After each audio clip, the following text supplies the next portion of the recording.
Priatelia, poďme sa dneska pozrieť na dom zo 70. rokov v radovej zástavbe.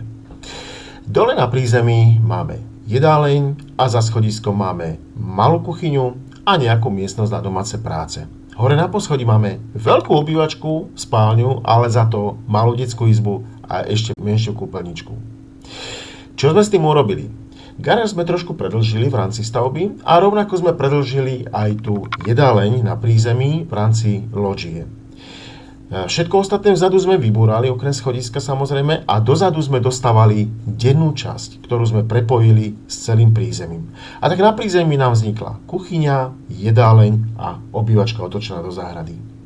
Hore na poschodí, tam sme tiež využili loďiu na zväčšenie miestnosti a vytvorili sme tam takisto kúpeľňu a sú tam ďalšie dve izby. Čo na to poviete?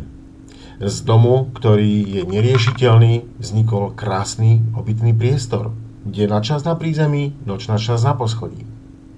A teraz sa poďme pozrieť na to, ako dom bude vyzerať zvonku. Toto je pôvodné riešenie. A teraz sa pozrieme na novú architektúru. Čo na to poviete? Je to na nepoznanie však. A teraz sa vás chcem spýtať. Máte vy dom, s ktorým si neviete rady? Nad ktorým sa škriabete a hovoríte si, s tým sa už nedá nič urobiť? Pošlite, pozrieme sa na to spoločne.